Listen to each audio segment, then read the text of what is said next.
ओम ओम। आज हम फिर से ल्यूसेंट का जो वस्तुनिष्ठ समान ज्ञान है उनके प्रश्नों को देखेंगे, जो कि बहुत ही महत्वपूर्ण है। और ये सभी ऑब्जेक्टिव जीके हैं। ल्यूसेंट वस्तुनिष्ठ समान ज्ञान का प्रश्न को देखेंगे, जिसमें हम भारतीय राज्य व्यवस्था के प्रश्नों को देख रहे हैं, इंडियन पॉलिटी के प्रश्नों को देख रहे हैं। जो इंडियन पॉलिटी के सीरीज में भारतीय राज्य व्यवस्था के क्रम में ये लगभग छठा वीडियो है। ठीक है, छठा वीडियो है जो लगभग हम पेज नंबर 181 से लेकर 190 तक के प्रश्नों को देखेंगे, जो सभी बहुत ही महत्वपूर्ण प्रश्न है। ठीक है, सभी एग्जाम की दृष्टि से बहुत ही उपयोगी है। चाहे आप पीजीटी, टीजीटी, बीपीएससी, बिहार दरोगा, एसएससी, रेलवे कोई भी एग्ज़ाम दे रहे हो, उन सभी के लिए बहुत ही उपयोगी है। इसलिए अगर वीडियो आप लोगों को पसंद पड़े तो अपने दोस्तों में भी शेयर कीजिए, ताकि इसका लाभ और लोगों तक पहुंच सकें। ठीक है, और दीक्षा यूट्यूब चैनल को आप लोग प्यार देते रहिए और सब्सक्राइब भी कीजिए दीक्षा यूट्यूब चैनल को, और शेयर भी कीजिए। ठीक है, इसलिए वीडियो को लंबा नहीं खींचते हुए वीडियो को शुरू करते हैं। चलिए शुरू करते हैं, प्रश्नों को देखते हैं। अब पिछले बार के प्रश्न 22 तक देख चुके थे, अब यहाँ से आगे बढ़ेंगे। आम चुनाव के बाद अल्पकालीन अध्यक्ष लोकसभा का ज्येष्ठतम सदस्य होता है। आम चुनाव के बाद अल्पकालीन अध्यक्ष लोकसभा का ज्येष्ठतम सदस्य होता है। जो सदस्य लोकसभा अध्यक्ष का चुनाव करते हैं वे होते हैं लोकसभा के। जो सदस्य लोकसभा अध्यक्ष का चुनाव करते हैं वे होते हैं लोकसभा के। लोकसभा अध्यक्ष अपना पद कब खाली करता है? अगली लोकसभा के गठन के बाद। लोकसभा अध्यक्ष अपना पद कब खाली करता है? अगली लोकसभा के गठन के बाद।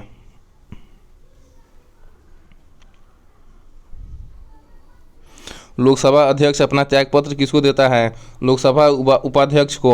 लोकसभा अध्यक्ष अपना त्यागपत्र किसको देता है? लोकसभा उपाध्यक्ष को। लोकसभा के अध्यक्ष को किस प्रकार पद से हटाया जा सकता है? लोकसभा के सदस्यों द्वारा साधारण बहुमत से संकल्प पारित कर। लोकसभा के अध्यक्ष को किस प्रकार पद से हटाया जा सकता है? लोकसभा के सदस्यों द्वारा साधारण बहुमत से संकल्प पारित कर। लोकसभा अध्यक्ष को प्रतिमाह वेतन के रूप में कितना रुपया मिलता है? 4 लाख रुपया। लोकसभा अध्यक्ष को प्रति माह वेतन के रूप में कितना रुपया मिलता है? 4 लाख रुपया। लोकसभा अध्यक्ष के संबंध में कौन सा कथन सही है? यदि वह त्यागपत्र देना चाहे तो उसे अपना त्यागपत्र लोकसभा उपाध्यक्ष को देना होगा। लोकसभा अध्यक्ष के संबंध में सही है, यदि वह त्यागपत्र देना चाहे तो उसे अपना त्यागपत्र लोकसभा उपाध्यक्ष को देना होगा।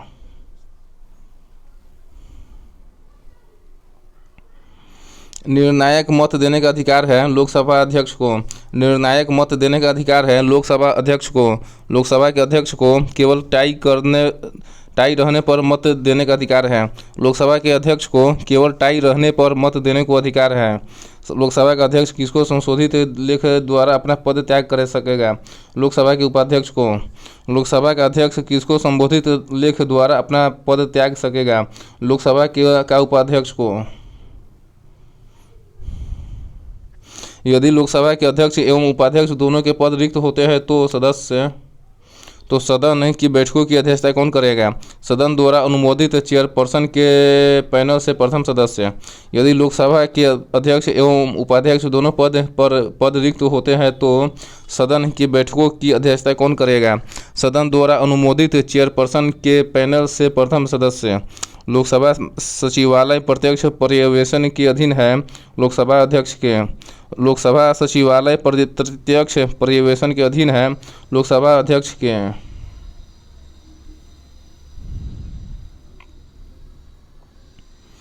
लोकसभा और राज्यसभा की संयुक्त बैठक की अध्यक्षता कौन करता है?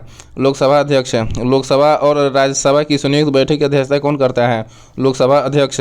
लोकसभा में किसी विधेयक को धन विधेयक के रूप में कौन प्रमाणित करता है? लोकसभा अध्यक्ष।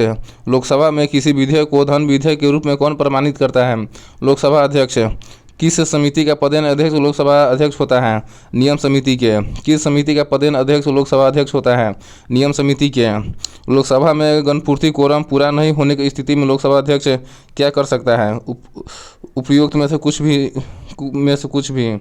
लोकसभा में गणपूर्ति कोरम पूरा नहीं होने की स्थिति में लोकसभा अध्यक्ष क्या कर सकता है? सदन का स्थगन एवं सदन का निलंबन।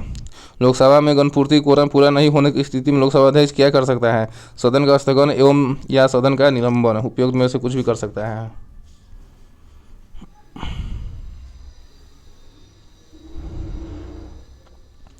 लोकसभा के महासचिव की नियुक्ति कौन करता है? अध्यक्ष। लोकसभा के महासचिव की नियुक्ति कौन करता है? अध्यक्ष।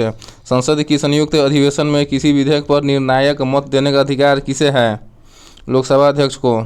संसद की संयुक्त अधिवेशन में किसी विधेयक पर निर्णायक मत देने का अधिकार किसे है? लोकसभा अध्यक्ष को। इसका निर्णय कौन करता है कि कोई विधेयक वित्त विधेयक है अथवा नहीं?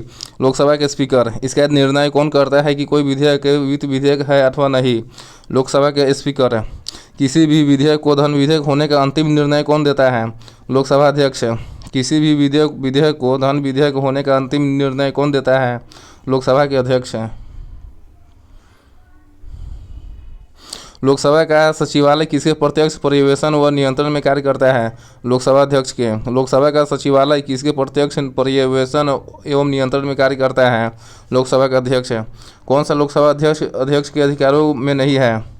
वाद विवाद एवं मतदान में भाग लेना। कौन लोकसभा अध्यक्ष के अधिकारों में नहीं है? वाद विवाद एवं मतदान में भाग लेना। लोकसभा के अध्यक्ष के अधिकार में है यह निश्चय करना कि कोई विधेयक धन विधेयक है अथवा नहीं, सदन की कार्यवाहियों एवं प्रक्रियाओं का कार्य संचालन करना एवं सदन की समितियों में सदस्यों की को नियुक्ति करना। यह सब लोकसभा के अध्यक्ष का कार्य है। संसद में कोई विधेयक धन विधेयक है या नहीं, इस पर अंतिम निर्णय कौन लेता है? अध्यक्ष। संसद में कोई विधेयक धन विधेयक है या नहीं, इस पर अंतिम निर्णय कौन लेता है? अध्यक्ष। भारत में लोकसभा का अध्यक्ष निर्वाचित किया जाता है। भारत में लोकसभा का अध्यक्ष निर्वाचित किया जाता है। लोकसभा के अध्यक्ष को कैसे हटाया जा सकता है? लोकसभा के सभी सदस्यों के बहुमत से पारित संकल्प द्वारा। लोकसभा के अध्यक्ष को कैसे हटाया जा सकता है? लोकसभा के सभी सदस्यों के बहुमत से पारित संकल्प के द्वारा।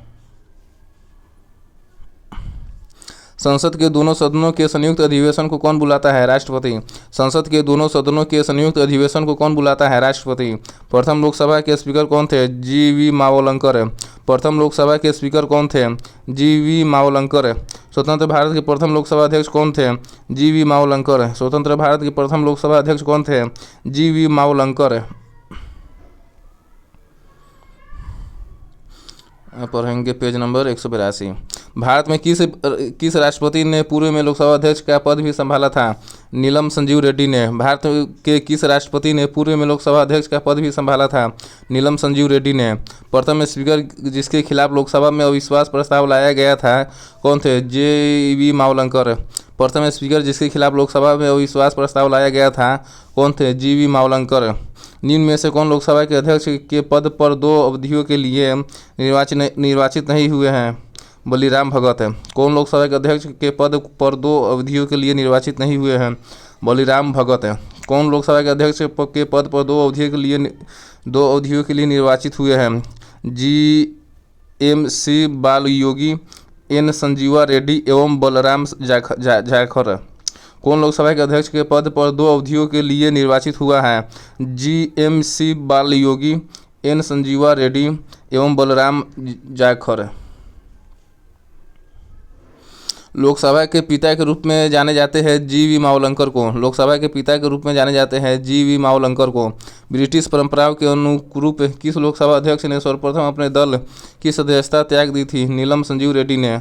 ब्रिटिश परंपराओं के अनुरूप किस लोकसभा अध्यक्ष ने सर्वप्रथम अपने दल की सदस्यता त्याग दी थी? नीलम संजीव रेड्डी ने। लोकसभा के प्रथम उपाध्यक्ष कौन थे? अनंत शयनम अयंगर।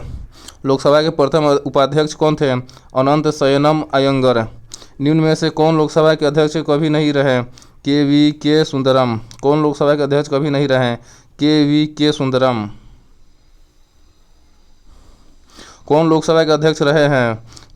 जी.एस. ढिल्लों, बलिराम भगत एवं हुकुम सिंह। कौन लोकसभा के अध्यक्ष रहे हैं? जी.एम. ढिल्लों, बलिराम भगत एवं हुकुम सिंह।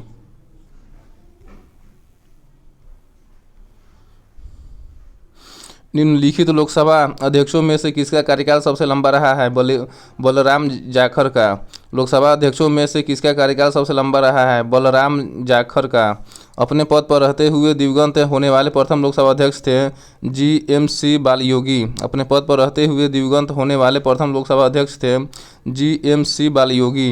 यदि लोकसभा में मत विभाजन के दौरान पक्ष और विपक्ष में बराबर मत पड़ते हैं तो इस स्थिति में कैसे निर्णय किया जाता है?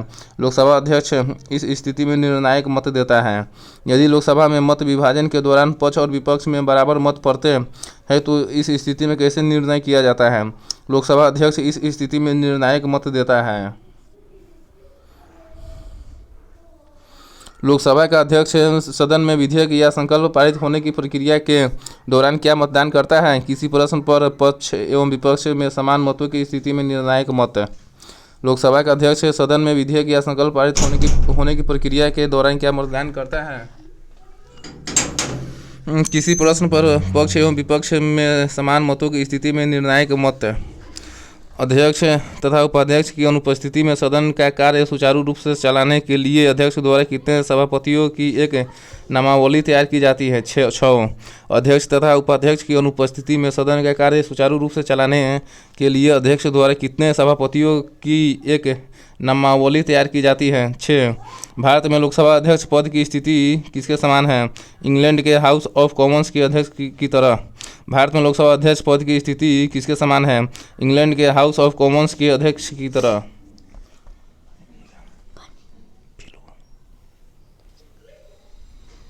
लोकसभा में विपक्ष के किसी दल के नेता के रूप में मान्यता किसके द्वारा दी जाती है? लोकसभा अध्यक्ष के द्वारा। लोकसभा में विपक्ष के किसी दल के नेता के रूप में मान्यता किसके द्वारा दी जाती है? लोकसभा अध्यक्ष के द्वारा।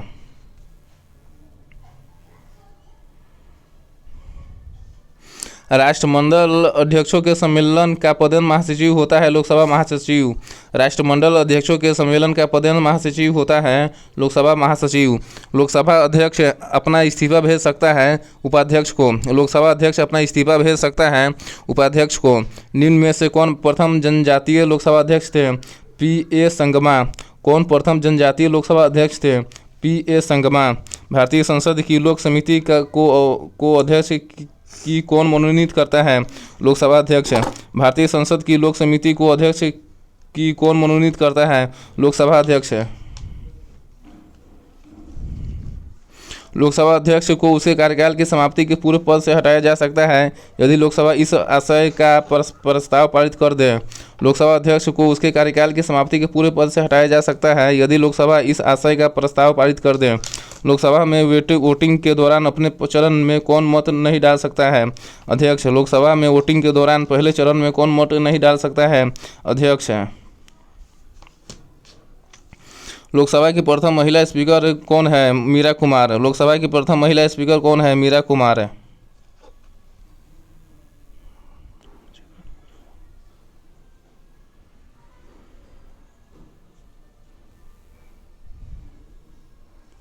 संविधान का निम्न अनुच्छेद में कौन एक अवबंधित करता है कि मत बराबर होने की दशा में लोकसभा अध्यक्ष का मत निर्णायक होगा और वह उसका प्रयोग करेगा? अनुच्छेद 100 के तहत है। संविधान का किन अनुच्छेद में एक आवंधित करता है कि मत बराबर होने की दशा में लोकसभा के अध्यक्ष का मत निर्णायक होगा, वह उसका प्रयोग करेगा? अनुच्छेद 100 के तहत है। लोकसभा की अध्यक्षता कौन करता है? स्पीकर। लोकसभा की अध्यक्षता कौन करता है? स्पीकर। लोकसभा का अध्यक्ष इनमें से कोई नहीं। लोकसभा का अध्यक्ष इनमें से कोई नहीं। भारतीय संविधान के किस अनुच्छेद में यह उल्लेख किया गया है कि लोकसभा में एक अध्यक्ष एवं एक उपाध्यक्ष अवश्य अविरत रूप में होना चाहिए? अनुच्छेद 93 में। भारतीय संविधान किस अनुच्छेद में यह उल्लेख किया गया है कि लोकसभा में एक अध्यक्ष एवं और एक उपाध्यक्ष आवश्यक रूप से होना चाहिए? अनुच्छेद 93 में। निम्न कथनों में से कौन सही है? लोकसभा अध्यक्ष संसद के दोनों सदनों की संयुक्त बैठक की अध्यक्षता करता है। सही है। लोकसभा अध्यक्ष संसद के दोनों सदनों की संयुक्त बैठक की अध्यक्षता करता है। सही है। लोकसभा अध्यक्ष के संदर्भ में क्या सही है? वह किसी भी वित्तीय विधेयक को धन विधेयक घोषित कर सकता है तथा उसकी घोषणा अंतिम होती है। लोकसभा अध्यक्ष के संदर्भ में सही है कि वह किसी भी वित्तीय विधेयक को धन विधेयक घोषित कर सकता है तथा उसकी घोषणा अंतिम होती है।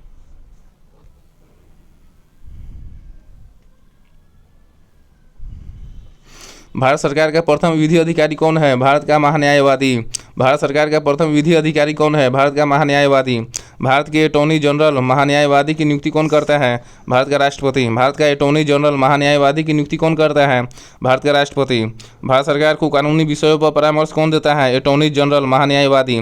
भारत सरकार को कानूनी विषयों पर परामर्श कौन देता है? Attorney general महान्यायवादी। भारत सरकार का मुख्य विधि परामर्शदाता है अटॉर्नी जनरल ऑफ इंडिया।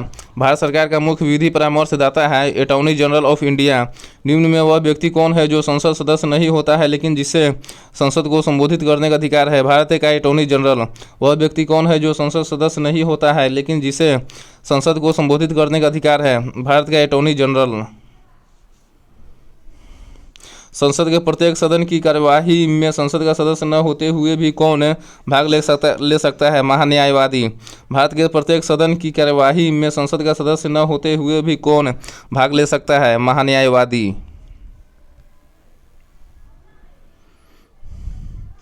निम्न में से कौन लोकसभा की कार्यवाही में भाग तो ले सकता है किंतु मतदान नहीं कर सकता है? Attorney general. कौन लोकसभा की कार्यवाहियों में भाग तो ले सकता है किंतु मतदान नहीं कर सकता है? Attorney general.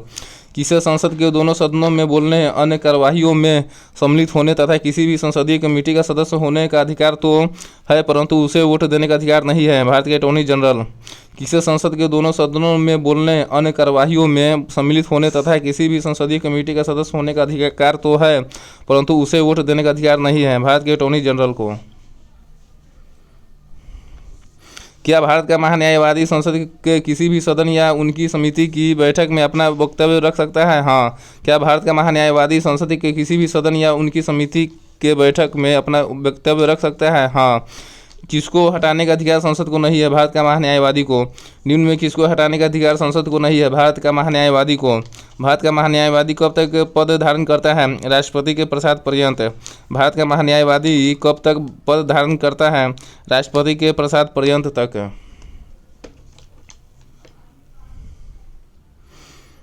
पढ़ेंगे पेज नंबर 183। भारत के महान्यायवादी के संबंध में कौन सा कथन सही नहीं है? उसे संसद की कार्यवाही में भाग लेते समय मतदान का अधिकार प्राप्त है, ये गलत है। सही है, उसे संसद की कार्यवाही में भाग तो ले सकता है परंतु मतदान करने का अधिकार नहीं है, ये सही होगा। भारत के महान्यायवादी के संबंध में सही है, वह भारत सरकार का प्रथम विधि अधिकारी होता है, सही है। भारत का महान्यायवादी भारत सरकार का प्रथम विधि अधिकारी होता है, सही है। उसे भारत के समस्त न्यायालयों में सरकार का पक्ष प्रस्तुत करने का अधिकार होता है, सही है। भारत के महान्यायवादी को भारत के समस्त न्यायालयों में सरकार का पक्ष प्रस्तुत करने का अधिकार होता है, सही है। वह संसद में अथवा संसद के किसी भी बैठक में भाग ले सकता है, सही है। महान्यायवादी संसद में अथवा संसद के किसी भी बैठक में भाग ले सकता है, सही है। महान्यायवादी संसद की कार्यवाही में भाग लेते समय मतदान का अधिकार प्राप्त नहीं है। भारत के महान्यायवादी के विषय में निम्न कथनों पर विचार कीजिए। वह भारत के राष्ट्रपति द्वारा नियुक्त किया जाता है, सही है। भारत का महान्यायवादी भारत के राष्ट्रपति द्वारा नियुक्त किया जाता है, सही है। उसमें वही योग्यता होनी चाहिए जो सर्वोच्च न्यायालय के न्यायाधीश की होती है, सही है। भारत के महान्यायवादी में वही योग्यताएं होनी चाहिए जो सर्वोच्च न्यायालय के न्यायाधीश की होती है, एकदम सही। इस पर इस आंसर ये होगा। महान्यायवादी को प्रतिमाह कितना रुपया मिलता है? 2.5 लाख रुपया। महान्यायवादी को प्रतिमाह कितना रुपया वेतन मिलता है? 2.5 लाख रुपया। संविधान के किस अनुच्छेद के अंतर्गत राष्ट्रपति द्वारा भारत के महान्यायवादी की नियुक्ति की जाती है? अनुच्छेद 76 के तहत। संविधान के किस अनुच्छेद के अंतर्गत राष्ट्रपति द्वारा भारत के महान्यायवादी की नियुक्ति की जाती है? अनुच्छेद 76 के तहत। एक गैर सदस्य के रूप में संसद के किसी एक सदन की कार्यवाही में भाग ले सकता है महान्यायवादी। एक गैर सदस्य के रूप में संसद के किसी एक सदन की कार्यवाही में भाग ले सकता है महान्यायवादी। निम्न में किस पदाधिकारी को संसद के सदस्य नहीं होने पर भी उसे संबोधित करने का अधिकार है? अटॉर्नी जनरल ऑफ इंडिया को। किस पदाधिकारी को संसद के सदस्य नहीं होने पर भी उसे संबोधित करने का अधिकार है? अटॉर्नी जनरल ऑफ इंडिया को।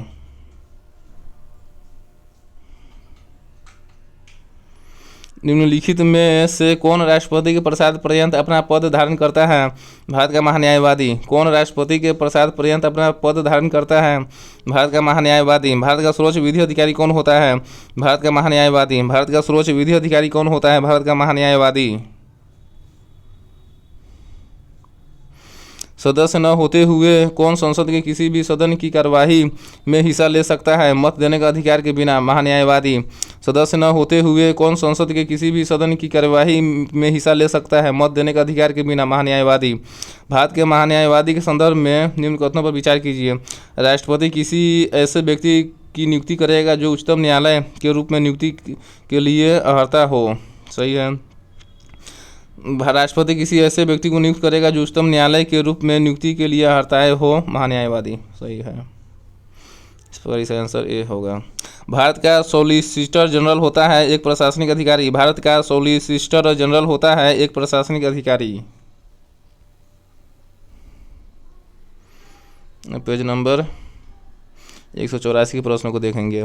कानूनी विषयों पर राज्य सरकार को कौन परामर्श देता है? Advocate general. कानूनी विषय पर राज्य सरकार को कौन परामर्श देता है? Advocate general. भारत में राज्य के महाधिवक्ता की नियुक्ति कौन करता है? राज्य का राज्यपाल। भारत में राज्य के महाधिवक्ता की नियुक्ति कौन करता है? राज्य का राज्यपाल। किसी राज्य का उच्चतम विधि अधिकारी होता है एडवोकेट जनरल। किसी राज्य का उच्चतम विधि अधिकारी होता है एडवोकेट जनरल। किसी राज्य विधानमंडल के सदनों की कार्यवाही में भाग लेने और बोलने का अधिकार है किंतु मतदान करने का अधिकार नहीं है महाधिवक्ता को। किसी राज्य विधानमंडल के सदनों की कार्यवाही में भाग लेने और बोलने का अधिकार है किंतु मतदान का अधिकार नहीं है महाधिवक्ता को। मुख्य सतर्कता आयुक्त की नियुक्ति कौन करता है? राष्ट्रपति। मुख्य सतर्कता आयुक्त की नियुक्ति कौन करता है? राष्ट्रपति।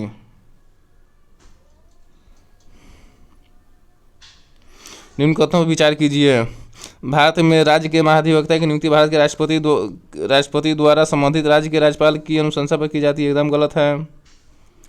सिविल प्रक्रिया संहिता के उपबंधों के अनुसार राज्य स्तर पर उच्च न्यायालय की मूल अपीलीय तथा सलाहकारी अधिकारिता होती है। एकदम गलत है। इस प्रकार इसका आंसर डी होगा। ए और बी दोनों गलत हैं। जिला कलेक्टर किस अधिकारी के अधीनस्थ कार्य करते हैं? संभागायुक्त के। जिला कलेक्टर किस अधिकारी के अधीनस्थ कार्य करते हैं? संभागायुक्त के।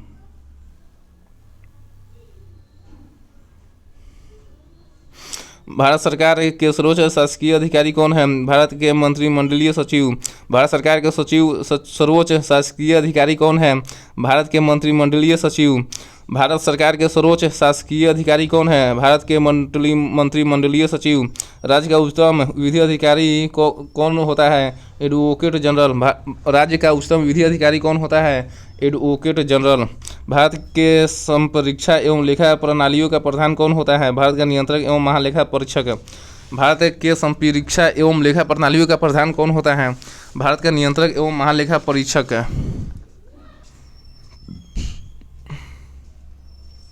केंद्र सरकार के व्यय को नियंत्रित करने की शक्ति किसमें निहित है? नियंत्रक व महालेखा परीक्षक में।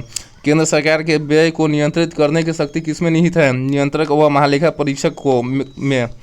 निम्न में वह कौन सा अधिकारी है जो भारत सरकार के वित्तीय लेन देनों में लेखाकरण के लिए जिम्मेदार होता है? नियंत्रक एवं महालेखा परीक्षक है। वह कौन सा अधिकारी है जो भारत सरकार के वित्तीय लेन देनों में लेखाकरण के लिए जिम्मेदार होता है? नियंत्रक एवं महालेखा परीक्षक है।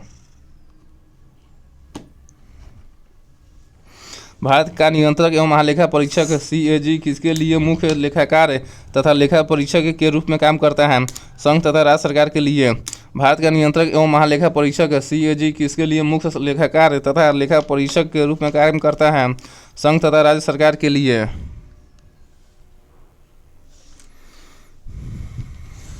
लेखा परीक्षण का मुख्य उद्देश्य किसके व्यय पर नियंत्रण करना होता है? कार्यपालिका के। लेखा परीक्षण का मुख्य उद्देश्य किसके व्यय पर नियंत्रण करना होता है? कार्यपालिका के। भारत के केंद्रीय स्तर पर लेखांकन तथा लेखा परीक्षण किसके अधिकार में आता है? नियंत्रक एवं महालेखा परीक्षक के। भारत के केंद्रीय स्तर पर लेखांकन तथा लेखा परीक्षण किसके अधिकार क्षेत्र में आता है? नियंत्रक एवं महालेखा परीक्षक के। भारत के नियंत्रक तथा महालेखा परीक्षक की नियुक्ति कौन करता है? राष्ट्रपति। भारत के नियंत्रक तथा महालेखा परीक्षक की नियुक्ति कौन करता है? राष्ट्रपति। निम्नलिखित में से किसके द्वारा भारत के नियंत्रक एवं महालेखा परीक्षक के पद का सृजन किया जाता है? संविधान द्वारा। किसके द्वारा भारत के नियंत्रक एवं महालेखा परीक्षक के पद का सृजन किया जाता है? संविधान द्वारा। कंप्ट्रोलर एंड ऑडिटर जनरल सेवानिवृत्त होते हैं नियुक्ति के 6 वर्ष बाद या 65 वर्ष की आयु पूर्ण होने पर। कंप्ट्रोलर एंड ऑडिटर जनरल सेवानिवृत्त होते हैं नियुक्ति के 6 वर्ष बाद या 65 वर्ष की आयु पूर्ण होने पर भारत के नियंत्रक एवं महालेखा परीक्षक की नियुक्ति संविधान के किस अनुच्छेद के तहत की जाती है? अनुच्छेद 148 के तहत है। भारत के नियंत्रक एवं महालेखा परीक्षक की नियुक्ति संविधान के किस अनुच्छेद के तहत की जाती है? अनुच्छेद 148 के तहत है। भारत के नियंत्रक एवं महालेखा परीक्षक को पद से केवल किसके द्वारा हटाया जा सकता है? भारत की संसद के दोनों सदनों में संबोधन के उपरांत राष्ट्रपति द्वारा। भारत के नियंत्रक एवं महालेखा परीक्षक को पद से केवल किसके द्वारा हटाया जा सकता है? भारत की संसद के दोनों सदनों में संबोधन के उपरांत राष्ट्रपति के द्वारा।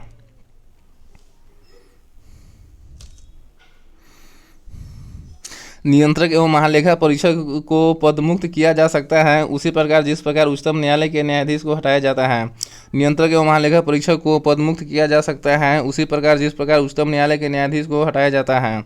किन आधारों पर दोष सिद्धि करने के बाद संसद के दोनों सदनों में दो बहुमत से प्रस्ताव पारित कर भारत के नियंत्रक एवं महालेखा परीक्षक को पद से हटाया जा सकता है?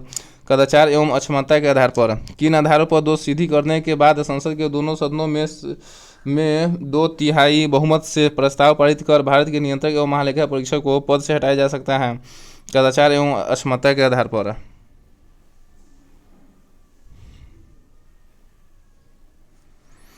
किस सेवानिवृत्त पदाधिकारियों को सरकार के अधीन किसी पद पर नियुक्त करने का वर्जना है?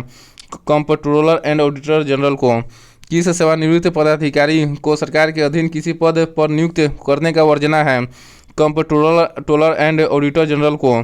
किस सेवानिवृत्त नियंत्रक एवं महालेखा परीक्षक को वित्त आयोग का अध्यक्ष बनाया गया? ए के चंदा को। किस सेवानिवृत्त नियंत्रक एवं महालेखा परीक्षक को वित्त आयोग का अध्यक्ष बनाया गया? ए के चंदा को।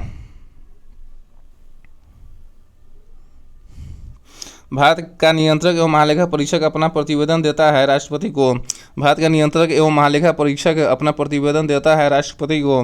भारत के नियंत्रक एवं महालेखा परीक्षक द्वारा प्रस्तुत प्रतिवेदन के आधार पर कौन समिति कार्य करता है? लोक लेखा समिति। भारत के नियंत्रक एवं महालेखा परीक्षक द्वारा प्रस्तुत प्रतिवेदन के आधार पर कौन समिति कार्य करता है? लोक लेखा समिति।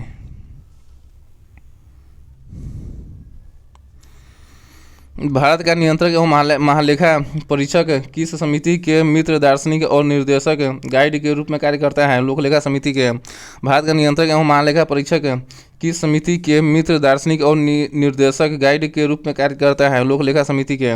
भारत के नियंत्रक और महालेखा परीक्षक CAG के संबंध में निम्न कथनों में से कौन सा सही है? CAG लोक लेखा समिति के बैठकों में भाग ले सकता है। भारत के नियंत्रक और महालेखा परीक्षक CAG के संबंध में सही है। CAG लोक लेखा समिति के बैठकों में भाग ले सकता है। आंसर ये सही होगा।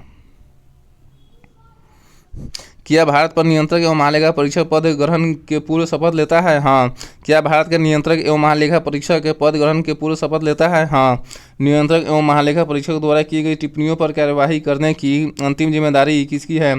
संसद की। नियंत्रक एवं महालेखा परीक्षक द्वारा की गई टिप्पणियों पर कार्यवाही करने की अंतिम जिम्मेदारी किसकी है? संसद को। निम्न में से किसकी नियुक्ति लोकधन के व्यय की निगरानी के लिए संसदीय प्रहरी वॉच डॉग के रूप में की जाती है? नियंत्रक एवं महालेखा परीक्षक की। किसकी नियुक्ति लोकधन के व्यय की निगरानी के लिए संसदीय प्रहरी वॉच डॉग के रूप में की जाती है? नियंत्रक एवं महालेखा परीक्षक की। कौन स्वायत्त शासी जिला और क्षेत्रीय परिषद की निधियों के लेखाओं की लेखा परीक्षा कराएगा? भारत का नियंत्रक एवं महालेखा परीक्षक। कौन स्वायत्त शासी जिला और क्षेत्रीय परिषद की निधियों की लेखाओं का लेखा परीक्षा कराएगा? भारत का नियंत्रक एवं महालेखा परीक्षक। कौन स्वायत्त शासी जिला और क्षेत्रीय परिषद की निधियों की लेखाओं की लेखा परीक्षा कराएगा? भारत का नियंत्रक एवं महालेखा परिषद।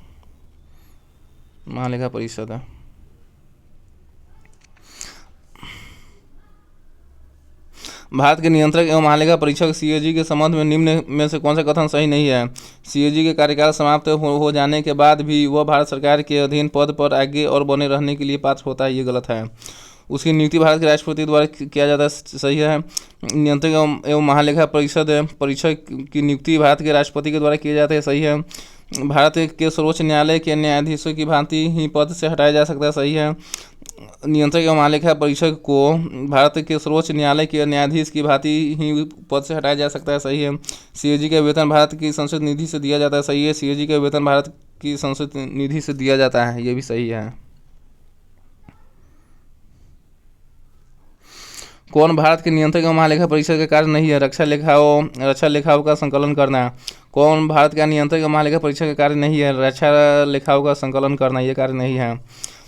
भारत के नियंत्रक एवं महालेखा परीक्षक का कार्य है आकस्मिकता, निधियों और लोक लेखाओं से संबंधित केंद्र एवं राज्य सरकारों के लेन देनों की लेखा परीक्षा करना। आकस्मिकता, निधियों और लोक लेखाओं से संबंधित केंद्र एवं राज्य सरकारों की लेन देनों की लेखा परीक्षा करना, यह नियंत्रक एवं महालेखा का कार्य है।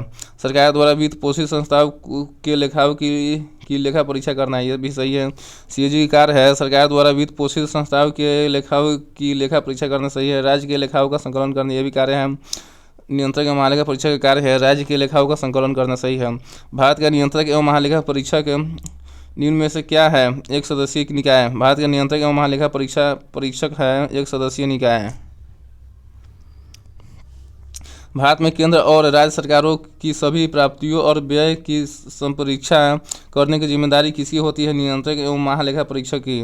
भारत में केंद्र और राज्य सरकारों की सभी प्राप्तियों और व्यय की संपरीक्षा करने की जिम्मेदारी किसकी होती है? नियंत्रक एवं महालेखा परीक्षक की।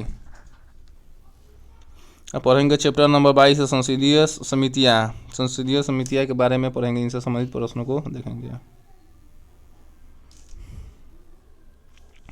भारत में नई संसदीय समिति प्रणाली की शुरुआत कब हुई? 1991 ईस्वी में। भारत में नई संसदीय समिति प्रणाली की शुरुआत कब हुई? 1991 ईस्वी में। भारत में संसदीय समिति प्रणाली की शुरुआत निम्न में से किसकी सिफारिश पर किया गया? संसद के नियम समिति के। भारत में संसदीय समिति प्रणाली की शुरुआत किसकी सिफारिश पर किया गया? संसद की नियम समिति के। संसदीय समिति प्रणाली के तहत 12 अप्रैल 1993 से कितने समितियों ने कार्य करना शुरू किया? 17। संसदीय समिति प्रणाली के तहत 12 अप्रैल 1993 से कितने समितियों ने कार्य करना शुरू किया? 17। संसद की कितने प्रकार की समितियां होती है? अस्थायी समिति एवं तदर्थ समिति। संसद के कितने प्रकार की समितियां होती है? अस्थायी समिति एवं तदर्थ समिति होती है, अर्थात 2 प्रकार की समिति होती है।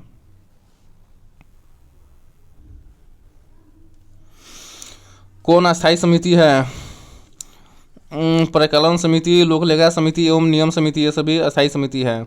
अस्थायी समिति है प्राक्कलन समिति, लोकलेखा समिति एवं नियम समिति। कौन तदर्थ समिति है? प्रवर समिति। कौन तदर्थ समिति है? प्रवर समिति। किस समिति को अस्थायी मित व्ययिता समिति भी कहा जाता है? प्राक्कलन समिति को। किस समिति को अस्थायी मित व्ययिता समिति भी कहा जाता है? प्राक्कलन समिति को। प्राक्कलन समिति में कितने सदस्य होते हैं? 30। प्राक्कलन समिति में कितने सदस्य होते हैं? 30। 30 सदस्यीय प्राक्कलन समिति संसद के किस सदन की समिति है? लोकसभा की। 30 सदस्यीय प्राक्कलन समिति संसद के किस सदन की समिति है? लोकसभा की। अब पढ़ेंगे पेज नंबर 186 के प्रश्नों को देखेंगे। कौन सी एक सबसे बड़ी संसदीय समिति है? प्राक्कलन समिति। कौन सी एक सबसे बड़ी संसदीय समिति है? प्राक्कलन समिति। प्राक्कलन समिति का क्या कार्य है?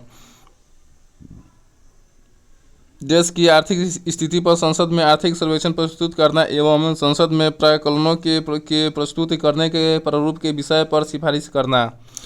प्राक्कलन समिति का कार्य है देश की आर्थिक स्थिति पर संसद में आर्थिक सर्वेक्षण प्रस्तुत करना एवं संसद में प्राक्कलनों के प्रस्तुत करने के प्रारूप के विषय पर सिफारिश करना। प्राक्कलन समिति के सदस्य लोकसभा के सदस्यों से ही चुने जाते हैं। प्राक्कलन समिति के सदस्य लोकसभा के सदस्यों से ही चुने जाते हैं।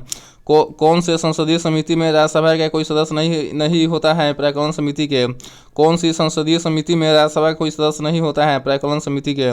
किस समिति में राज्यसभा के सदस्य नहीं होते? प्राक्कलन समिति में।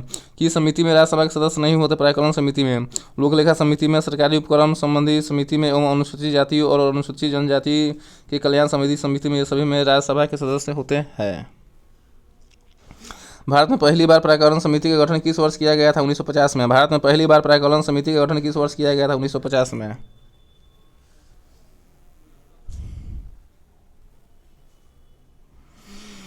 लोक लेखा समिति में कितने सदस्य है 22। लोक लेखा समिति में कितने सदस्य है 22। लोक लेखा समिति में लोकसभा एवं राज्यसभा के क्रमशः कितने कितने सदस्य होते हैं 15 7। लोक लेखा समिति में लोकसभा एवं राज्यसभा के क्रमशः कितने कितने सदस्य होते हैं 15 7।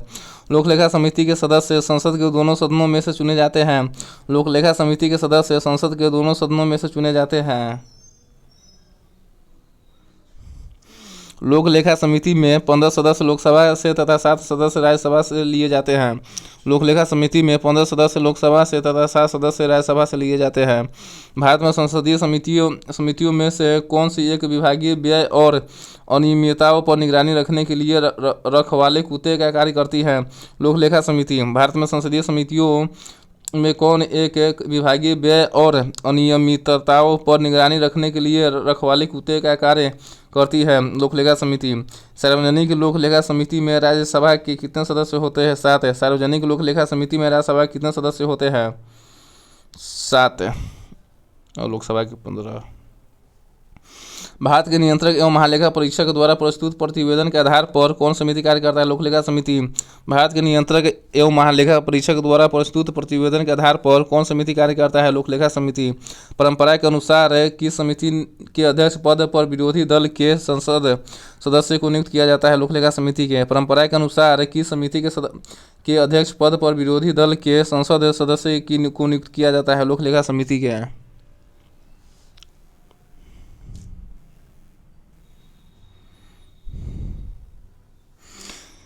किस संसदीय समिति को प्राक्कलन समिति की जुड़वा बहन कहा जाता है? लोक लेखा समिति को। किस संसदीय समिति को प्राक्कलन समिति की जुड़वा बहन कहा जाता है?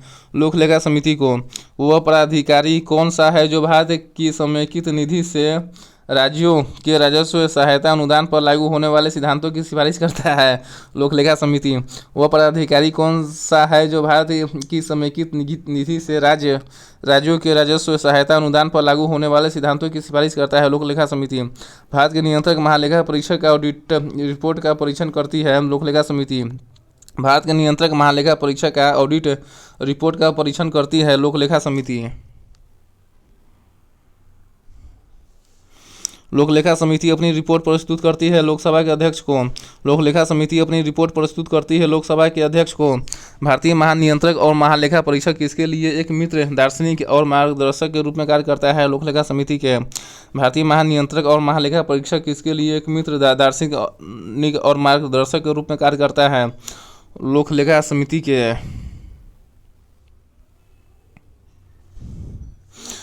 कौन विषयगत समिति है? कृषि समिति, पर्यावरण एवं वन समिति एवं विज्ञान एवं प्रौद्योगिकी समिति, ये सभी विषयगत समिति है। विषयगत समिति है कृषि समिति, पर्यावरण एवं वन समिति एवं विज्ञान एवं प्रौद्योगिकी समिति।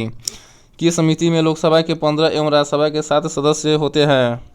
सरकारी उपक्रम समिति में, लोक लेखा समिति में, विज्ञान एवं प्रौद्योगिकी समिति में। किस समिति में लोकसभा के 15 एवं राज्यसभा के 7 सदस्य होते हैं? सरकारी उपक्रम समिति में, लोक लेखा समिति में एवं विज्ञान एवं प्रौद्योगिकी समिति में। किस समिति का सदस्य कोई मंत्री नहीं हो सकता है? प्राक्कलन समिति में, लोक लेखा समिति में एवं सरकारी उपक्रम समिति में। किस समिति का सदस्य कोई मंत्री नहीं हो सकता है? प्राक्कलन समिति में, लोक लेखा समिति में एवं सरकारी उपक्रम समिति में।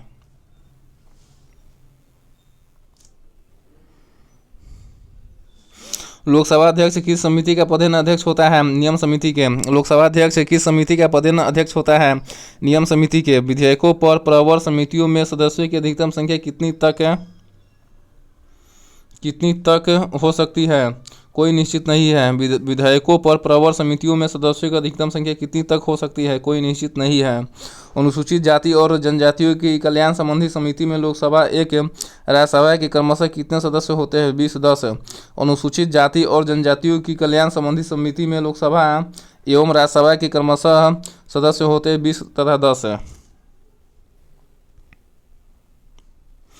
संसद के समितियों के सदस्य अध्यक्ष द्वारा नियुक्त किए जाते हैं अथवा सदन द्वारा अपने सदस्यों के मध्य से निर्वाचित किए जाते हैं। संसद के समितियों के सदस्य अध्यक्ष द्वारा नियुक्त किए जाते हैं अथवा सदन द्वारा अपने सदस्यों के मध्य से निर्वाचित किए जाते हैं। निम्न में से संसदीय समितियों के सदस्यों की नियुक्ति से संबंधित कौन सा कथन सही है? लोकसभा अध्यक्ष अथवा राज्यसभा सभापति द्वारा लाए गए तथा स्वीकृत किए गए प्रस्ताव के आधार पर अथवा नामांकन के आधार पर सदस्यों की नियुक्ति की जाती है अथवा सदस्यों का चयन किया जाता है। संसदीय समितियों के सदस्यों की नियुक्ति से संबंधित सही है लोकसभा के अध्यक्ष अथवा राज्यसभा सभापति द्वारा लाए गए तथा स्वीकृत किए गए प्रस्ताव के आधार पर अथवा नामांकन के आधार पर सदस्यों की नियुक्ति की जाती है अथवा सदस्यों का चयन किया जाता है।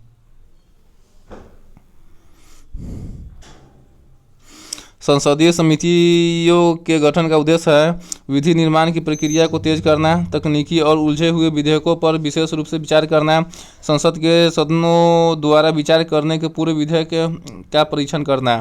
संसदीय समितियों के गठन का उद्देश्य है विधि निर्माण की प्रक्रिया को तेज करना, तकनीकी और उलझे हुए विधेयकों पर विशेष रूप से विचार करना एवं संसद के सदनों द्वारा विचार करने के पूरे विधेयक का परीक्षण करना। संयुक्त संसदीय समिति में कितने सदस्य होते हैं? 45 है। संयुक्त संसदीय समिति में कितने सदस्य होते हैं? 45 है। संयुक्त संसदीय समिति में लोकसभा तथा राज्यसभा के सदस्यों की संख्या क्रमशः होती है 30-15। संयुक्त संसदीय समिति में लोकसभा तथा राज्यसभा के सदस्यों की संख्या होती है 30-15। लोकसभा से 30 और राज्यसभा से 15। कुल 17 संसदीय समितियों में से कितने समितियों के अध्यक्ष लोकसभा के सदस्य होते हैं? 11। कुल 17 संसदीय समितियों में से कितने समितियों के अध्यक्ष लोकसभा के सदस्य होते हैं? 11। संयुक्त प्रवर समिति में कितने सदस्य होते हैं? 45 है। संयुक्त प्रवर समिति में कितने सदस्य होते हैं? 45 है। संयुक्त प्रवर समिति में लोकसभा एवं राज्यसभा के सदस्यों की संख्या क्रमशः 30-15 है। संयुक्त प्रवर समिति में लोकसभा एवं राज्यसभा के सदस्यों की संख्या क्रमशः 30-15 है। कौन समिति विभिन्न विषयों पर चर्चा के लिए समय का निर्धारण करती है? लोक कार्य सलाहकार समिति। कौन समिति विभिन्न विषयों पर चर्चा के लिए समय का निर्धारण करती है? कार्य सलाहकार समिति।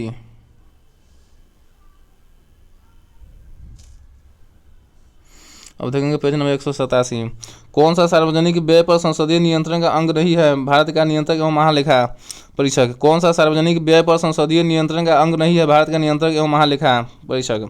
भारत में संसद की वित्तीय समितियां है लोक लेखा समिति, प्राक्कलन समिति एवं लोक उपक्रम समिति। भारत में संसद की वित्तीय समितियां है लोक लेखा समिति, प्राक्कलन समिति एवं लोक उपक्रम समिति। सुनिश्चित कीजिए संसदीय समितियां एवं कार्य। प्रवर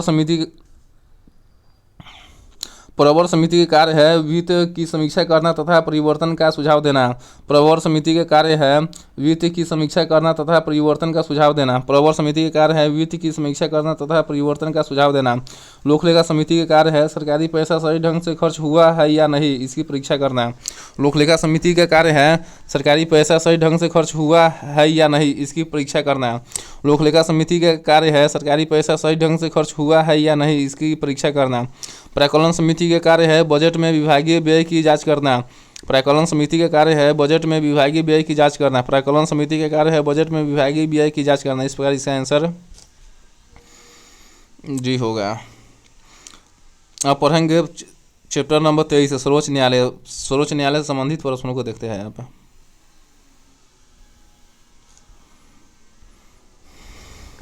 भारतीय संविधान के किस भाग में संघीय न्यायपालिका का उल्लेख है? भाग 5 में।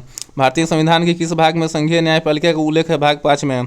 किसके अंतर्गत भारत में सर्वप्रथम सर्वोच्च न्यायालय की स्थापना हुई? रेगुलेटिंग अधिनियम 1773 के तहत। किसके अंतर्गत भारत में सर्वप्रथम सर्वोच्च न्यायालय की स्थापना हुई? रेगुलेटिंग अधिनियम 1773 के तहत। संविधान के व्याख्याकार और संरक्षक कौन है? सर्वोच्च न्यायालय। संविधान के व्याख्याकार और संरक्षक कौन है? सर्वोच्च न्यायालय। भारतीय संविधान की व्याख्या करने का मुख्य अधिकारी कौन है? सर्वोच्च न्यायालय। भारतीय संविधान की व्याख्या करने का मुख्य अधिकारी कौन है? सर्वोच्च न्यायालय। भारत के सर्वोच्च न्यायालय की स्थापना हुई थी भारत सरकार अधिनियम 1935 के अधीन। भारत के सर्वोच्च न्यायालय की स्थापना हुई थी भारत सरकार अधिनियम 1935 के अधीन। मूल रूप से संविधान में सर्वोच्च न्यायालय में मुख्य न्यायाधीश के अतिरिक्त कितने न्यायाधीश की व्यवस्था है? 7 है। मूल रूप से संविधान में सर्वोच्च न्यायालय में मुख्य न्यायाधीश के अतिरिक्त कितने न्यायाधीश की व्यवस्था है? 7 है। वर्तमान में सर्वोच्च न्यायालय में मुख्य न्यायाधीश के अतिरिक्त कितने न्यायाधीश का प्रावधान किया गया है? 33 है। वर्तमान में सर्वोच्च न्यायालय में मुख्य न्यायाधीश के अतिरिक्त कितने न्यायाधीश का प्रावधान किया गया है? 33 है।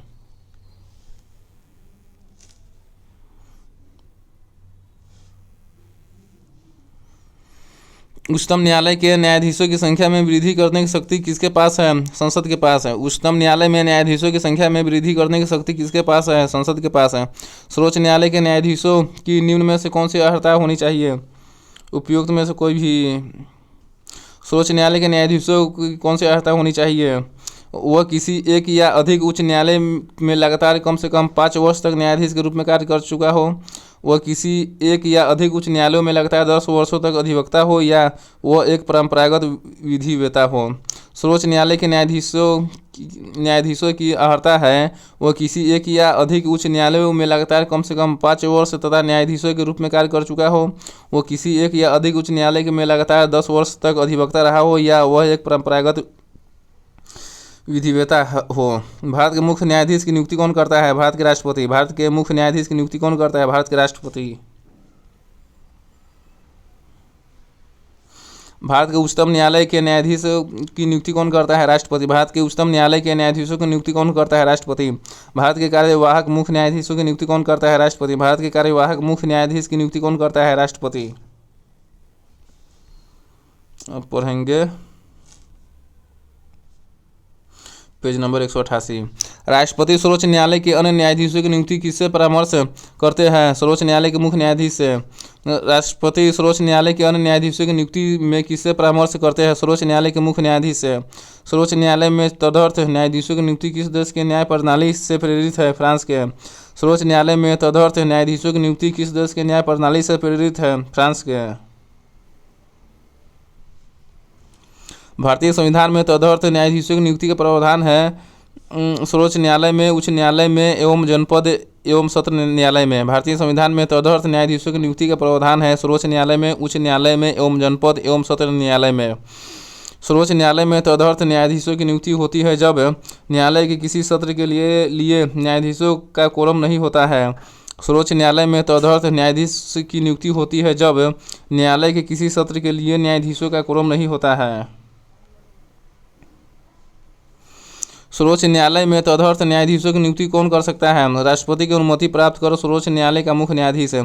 सर्वोच्च न्यायालय में तदर्थ न्यायाधीशों की नियुक्ति कौन कर सकता है? राष्ट्रपति की अनुमति प्राप्त कर सर्वोच्च न्यायालय का मुख्य न्यायाधीश है। सर्वोच्च न्यायालय में न्यायाधीश नियुक्त होने के लिए व्यक्ति को कम से कम कितने वर्ष उच्च न्यायालय का एडवोकेट होना चाहिए? 10 वर्ष। सर्वोच्च न्यायालय में न्यायाधीश नियुक्त होने के लिए व्यक्ति को कम से कम कितने वर्ष उच्च न्यायालय का एडवोकेट होना चाहिए? 10 वर्ष। उच्चतम न्यायालय के मुख्य न्यायाधीश कितने वर्ष की आयु तक पदाधारी रहते हैं? 65 वर्ष। उच्चतम न्यायालय के मुख्य न्यायाधीश कितने वर्ष की आयु तक पदाधारी रहते हैं? 65 वर्ष। उच्चतम न्यायालय के न्यायाधीशों की सेवानिवृत्ति की आयु है 65 वर्ष। उच्चतम न्यायालय के न्यायाधीशों की सेवानिवृत्ति की आयु है 65 वर्ष।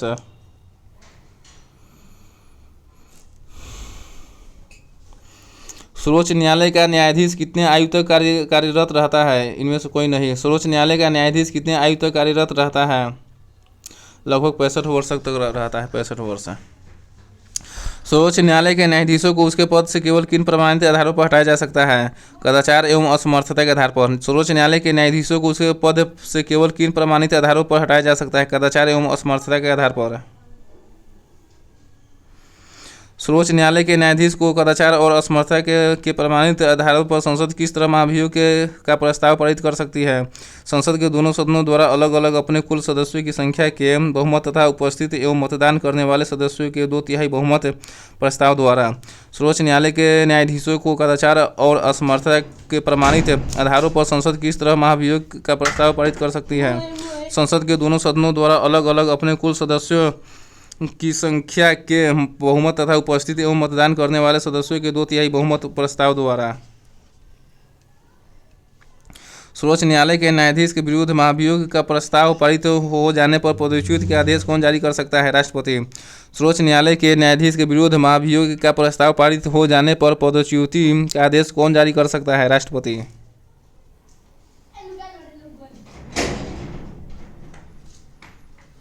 उच्चतम न्यायालय के पहले न्यायाधीश का नाम बताइए जिनके खिलाफ स्वतंत्र भारत में संसद में महाभियोग का प्रस्ताव पेश किया गया है। जस्टिस रामास्वामी। उच्चतम न्यायालय के पहले न्यायाधीश का नाम बताइए जिनके खिलाफ स्वतंत्र भारत में संसद में महाभियोग का प्रस्ताव पेश किया गया था। जस्टिस रामास्वामी। सर्वोच्च न्यायालय का मुख्य न्यायाधीश को प्रतिमाह कितना वेतन मिलता है? 2,80,000 रुपया। सर्वोच्च न्यायालय के मुख्य न्यायाधीश को प्रतिमाह कितना वेतन मिलता है? 2,80,000 रुपया।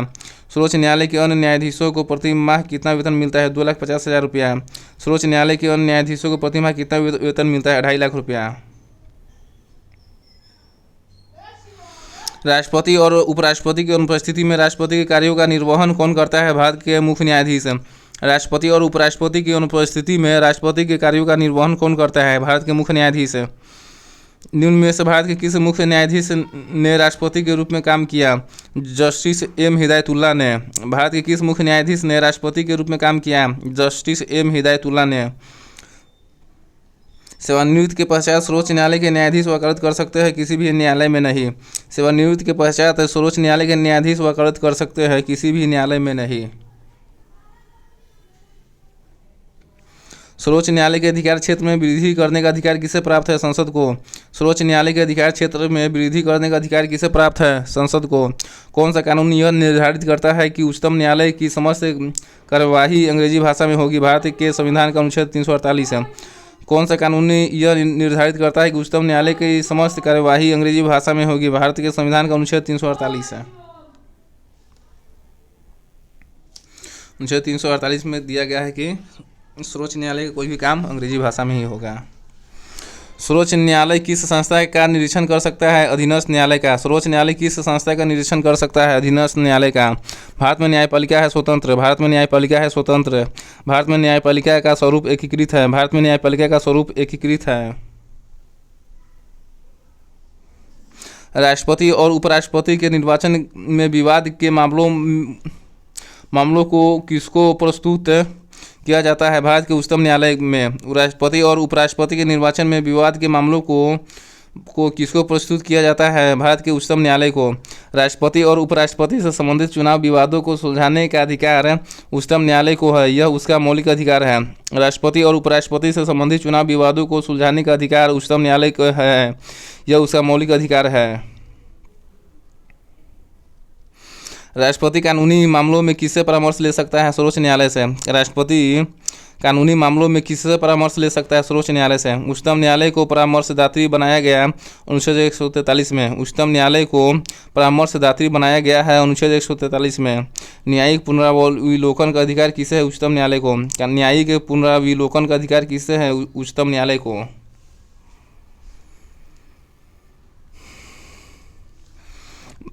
भारत में न्यायिक पुनरीक्षण की शक्ति का प्रयोग किया जाता है केवल सर्वोच्च न्यायालय द्वारा। भारत में न्यायिक पुनरीक्षण की शक्ति का प्रयोग किया जाता है केवल सर्वोच्च न्यायालय द्वारा। उच्चतम न्यायालय के न्यायिक पुनरीक्षण कार्य का क्या अर्थ है? कानूनों की संवैधानिकता व्यवस्था का पुनरीक्षण करना। उच्चतम न्यायालय के न्यायिक पुनरीक्षण कार्य का क्या अर्थ है? कानूनों के संवैधानिकता व्यवस्था का पुनरीक्षण करना।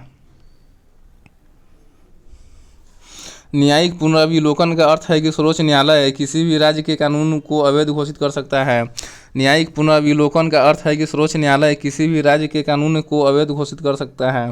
न्यायिक पुनरावलोकन में न्यायालय को क्या अधिकार प्राप्त है? यदि कोई कानून या आदेश संविधान के विपरीत हो तो उसे असंवैधानिक घोषित करना। न्यायिक पुनरावलोकन में न्यायालय को अधिकार प्राप्त है कि यदि कोई कानून या आदेश संविधान के विपरीत हो तो उसे असंवैधानिक घोषित करना।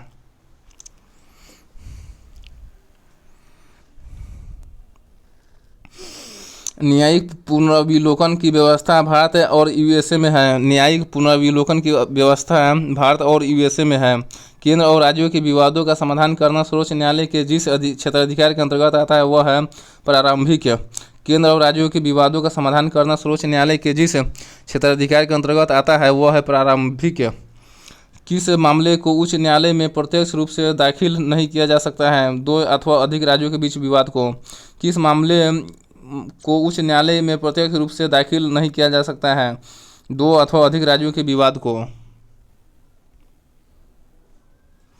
जनहित याचिका दायर की जा सकती है उच्च न्यायालय में एवं सर्वोच्च न्यायालय में। जनहित याचिका दायर की जा सकती है उच्च न्यायालय में एवं सर्वोच्च न्यायालय में। सर्वोच्च न्यायालय किसे हटाने के लिए राष्ट्रपति से सिफारिश कर सकता है? संघ लोक सेवा आयोग के अध्यक्ष व सदस्यों को।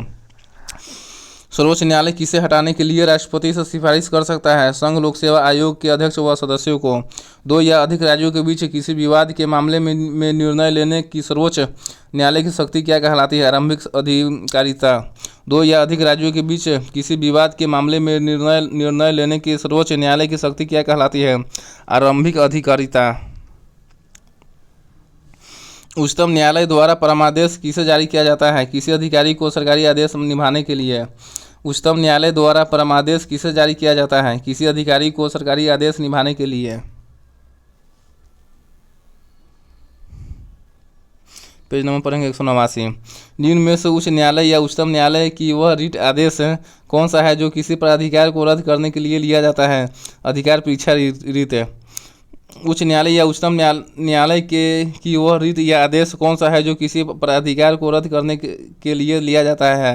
अधिकार परीक्षा रीत। लाभ का पद परिभाषित हुआ है सर्वोच्च न्यायालय द्वारा। लाभ का पद परिभाषित हुआ है सर्वोच्च न्यायालय द्वारा। किस मुकदमे में भारतीय सर्वोच्च न्यायालय ने सर्वप्रथम संविधान के मौलिक लक्षण का सिद्धांत प्रतिपादित किया? गोलकनाथ बनाम पंजाब राज्य के। किस मुकदमे में भारतीय सर्वोच्च न्यायालय ने सर्वप्रथम संविधान के मौलिक लक्षण का सिद्धांत प्रतिपादित किया? गोलकनाथ बनाम पंजाब राज्य के विवाद में। भारतीय संविधान का कौन सा अनुच्छेद संवैधानिक विवादों में सर्वोच्च न्यायालय की अपीलीय क्षेत्राधिकार से संबंधित है? अनुच्छेद 134 के ए को मिलाकर अनुच्छेद 133 को पढ़ना। भारतीय संविधान का कौन सा अनुच्छेद संवैधानिक विवादों में सर्वोच्च न्यायालय की अपीलीय क्षेत्राधिकार से संबंधित है? अनुच्छेद 134 ए को मिलाकर अनुच्छेद 33 को पढ़ना। केंद्र और राज्यों के बीच विवादों को तय करने के लिए भारत के सर्वोच्च न्यायालय की शक्ति किस अधिकार क्षेत्र के अंतर्गत आती है? मूल क्षेत्राधिकार। केंद्र और राज्यों के बीच विवादों को तय करने के लिए भारत के सर्वोच्च न्यायालय की शक्ति किस अधिकार क्षेत्र के अंतर्गत आती है? मूल क्षेत्राधिकार के अंतर्गत। भारत का उच्चतम न्यायालय कानूनी तथ्य के मामले में राष्ट्रपति को परामर्श देता है तभी जब वह ऐसे परामर्श के लिए कहता है। भारत का उच्चतम न्यायालय कानूनी तथ्य के मामले में राष्ट्रपति को परामर्श देता है तभी जब वह ऐसे परामर्श के लिए कहता है।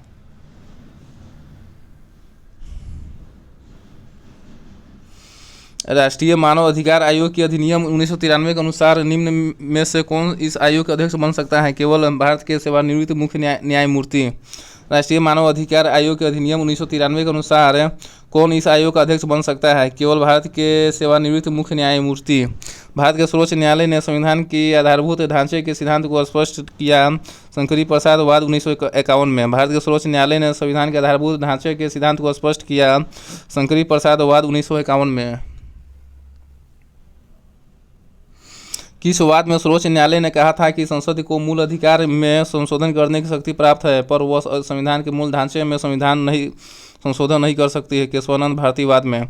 किस वाद में सर्वोच्च न्यायालय ने कहा था कि संसद को मूल अधिकार में संशोधन करने की शक्ति प्राप्त है पर वह संविधान के मूल ढांचे में संशोधन नहीं कर सकती है? केशवानंद भारती वाद में।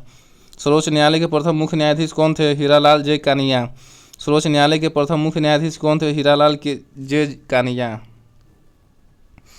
सर्वोच्च न्यायालय के मुख्य न्यायाधीश के पद पर सर्वाधिक लंबी अवधि तक कौन पदस्थ रहा? Y V Chandrachud. सर्वोच्च न्यायालय के मुख्य न्यायाधीश के पद पर सर्वाधिक लंबी अवधि तक कौन पदस्थ रहा? Y V Chandrachud.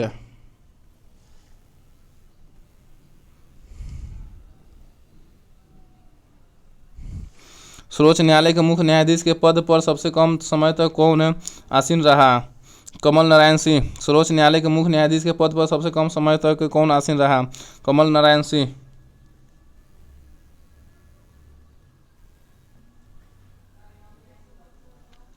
सर्वोच्च न्यायालय के किस मुख्य न्यायाधीश ने 20 जुलाई 1969 से 24 अगस्त 1969 तक कार्यकारी राष्ट्रपति के रूप में कार्य किया? एस एम हिदायतुल्लाह ने। सर्वोच्च न्यायालय के किस मुख्य न्यायाधीश ने 20 जुलाई 1969 से 24 अगस्त 1969 तक कार्यकारी राष्ट्रपति के रूप में काम किया? एस एम हिदायतुल्लाह ने। वर्ष 1973 में सर्वोच्च न्यायालय के किस मुख्य न्यायाधीश की नियुक्ति के समय प्रथागत वरिष्ठता के सिद्धांत को पहली बार त्यागा गया? एन रे ने। वर्ष 1973 में सर्वोच्च न्यायालय किस मुख्य न्यायाधीश की नियुक्ति के समय प्रथागत वरिष्ठता के सिद्धांत को पहली बार त्यागा गया? एन रे की नियुक्ति पर।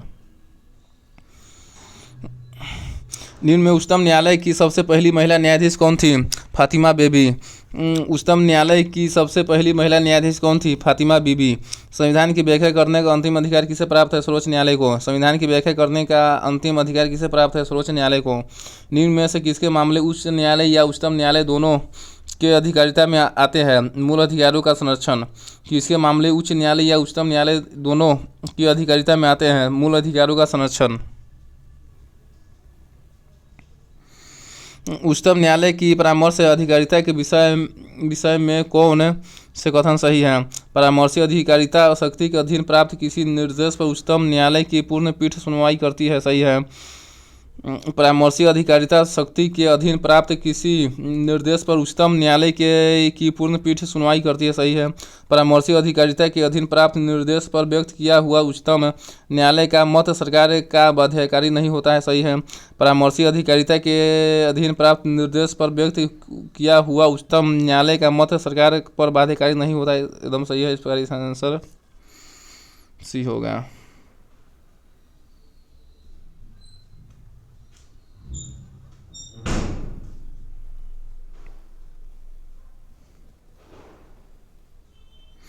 कौन सा अनुच्छेद सर्वोच्च न्यायालय को अभिलेख न्यायालय का स्थान प्रदान करती है? अनुच्छेद 129 है। कौन सा अनुच्छेद सर्वोच्च न्यायालय को अभिलेख न्यायालय का स्थान प्रदान करता है?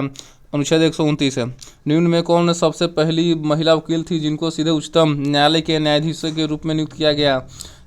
इंदु मल्होत्रा। कौन सबसे पहली महिला वकील है जिनको सीधे उच्चतम न्यायालय के न्यायाधीश के रूप में नियुक्त किया गया? इंदु मल्होत्रा। परामर्शदायी अधिकार क्षेत्र के अंतर्गत उच्चतम न्यायालय किसी विधि के प्रश्न या जनता के लिए विशेष महत्व के तथ्य पर परामर्श देता है जो उसे भेजा जाए राष्ट्रपति द्वारा। परामर्शदायी अधिकार क्षेत्र के अंतर्गत उच्चतम न्यायालय किसी विधि के प्रश्न या जनता के लिए विशेष महत्व के तथ्य पर परामर्श देता है जो उसे भेजा जाए राष्ट्रपति द्वारा।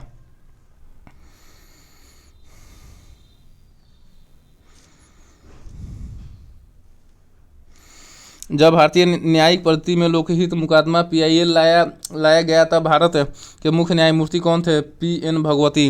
जब भारतीय न्यायिक पद्धति में लोकहित मुकदमा PIL लाया गया तब भारत के मुख्य न्यायमूर्ति कौन थे? PN भगवती। सर्वोच्च न्यायालय में न्यायाधीश नियुक्त होने के लिए व्यक्ति को कम से कम कितने वर्ष उच्च न्यायालय का एडवोकेट होना चाहिए? 10 वर्ष। सर्वोच्च न्यायालय में न्यायाधीश नियुक्त होने के लिए व्यक्ति को कम से कम कितने वर्ष उच्च न्यायालय का एडवोकेट होना चाहिए? 10 वर्ष। सर्वोच्च न्यायालय के न्यायाधीश भारत के राष्ट्रपति द्वारा हटाए जा सकते हैं संसद में महाभियोग प्रस्ताव पारित होने पर। सर्वोच्च न्यायालय के न्यायाधीश भारत के राष्ट्रपति द्वारा हटाए जा सकते हैं संसद में महाभियोग प्रस्ताव पारित होने पर। भारत में सबसे बड़ा अपीलीय न्यायालय कौन सा है? उच्चतम न्यायालय। भारत में सबसे बड़ा अपीलीय न्यायालय कौन सा है? उच्चतम न्यायालय। भारत के उच्चतम न्यायालय को प्रारंभिक अपीलीय और परामर्शदायी क्षेत्राधिकार है। भारत के उच्चतम न्यायालय को प्रारंभिक अपीलीय और परामर्शदायी क्षेत्राधिकार है। भारत में किस संवैधानिक पद पर कोई महिला नहीं रही है? उच्चतम न्यायालय के मुख्य न्यायाधीश के। भारत में किस संवैधानिक पद पर कोई महिला नहीं रही है? उच्चतम न्यायालय के मुख्य न्यायाधीश पर। भारत के उच्चतम न्यायालय के फैसले भारत के बाकी सभी न्यायालयों को मानने होते हैं। भारत के उच्चतम न्यायालय के फैसले भारत के बाकी सभी न्यायालयों को मानने होते हैं। निम्नलिखित में से कौन सा उच्चतम न्यायालय के आरंभिक अधिकारिता में आते हैं? भारत सरकार तथा एक या अधिक राज्यों के बीच विवाद और 2 या अधिक राज्यों के बीच विवाद है। कौन से उच्चतम न्यायालय के आरंभिक अधिकारिता में आते हैं? भारत सरकार तथा एक या अधिक राज्यों के बीच विवाद या 2 या अधिक राज्यों के बीच विवाद। इस पर इसका आंसर सी होगा। भारत के शीर्ष न्यायालय की अधिकारिता के अधीन निम्न में से क्या नहीं आता है? कॉलेजिएट अधिकारिता। भारत के शीर्ष न्यायालय की अधिकारिता के अधीन क्या नहीं आता है? कॉलेजिएट अधिकारिता। सर्वोच्च न्यायालय की स्थापना के संबंध में कौन सा कथन सही है? कलकत्ता में सर्वोच्च न्यायालय की स्थापना 1773 में रेगुलेटिंग एक्ट के द्वारा की गई थी, सही है। कलकत्ता में सर्वोच्च न्यायालय की स्थापना 1773 को रेगुलेटिंग एक्ट के द्वारा की गई थी। कलकत्ता में सर्वोच्च न्यायालय की स्थापना 1773 के रेगुलेटिंग एक्ट के द्वारा की गई थी। इस प्रकार इसका आंसर ये होगा। इस प्रकार से आज का ये वीडियो ख़त्म हो रहा है। जो आज का ये वीडियो लगभग 6ठा वीडियो था, ये ख़त्म हो रहा है, जिसमें आज हम 181 से लेकर 190 तक के प्रश्नों को देखे हैं, जो कि बहुत ही महत्वपूर्ण प्रश्न हैं। अगर आप लोगों को अगर ये वीडियो पसंद लगे तो दीक्षा यूट्यूब चैनल को आप लोग सब्सक्राइब कीजिए, ढेर सारा प्यार दीजिए, ठीक है। और इसी तरह से चैनल पर बने रहें, क्योंकि आप जो भी एग्ज़ाम की तैयारी कर रहे हैं उसके लिए ल्यूसेंट का जो ऑब्जेक्टिव प्रश्न है ये अति महत्वपूर्ण है। इसमें लगभग सभी कंसेप्ट दिए गए हैं, जितना प्रश्न बन सकते हैं लगभग सभी प्रश्न दिए गए हैं। ठीक है, इसलिए इस वीडियो को बार बार देखिए। ठीक है, कम से कम 1-2 बार जरूर देखिए। एग्ज़ाम से पहले कम से कम 2 बार देखिएगा। 80% आपको याद में ज़रूर रहेगा। 80% तक आप सही करके ही आइएगा। ठीक है, इसीलिए इसी के साथ विदा लेते हैं, और इस वीडियो को शेयर भी कीजिएगा। और अगला वीडियो फिर अपलोड करेंगे, जिसमें अब वो 7वां वीडियो होगा, जिसमें उसमें 190 से लेकर 200 तक के प्रश्नों को देखेंगे। ठीक है, भारतीय राज्य व्यवस्था के ये बहुत ही महत्वपूर्ण प्रश्न था, इसीलिए इस वीडियो को शेयर भी कीजिएगा और दीक्षा यूट्यूब चैनल को सब्सक्राइब कीजिएगा। ठीक है, इसी के साथ विदा लेते हैं। जय हिंद, वंदे मातरम, वंदे मातरम।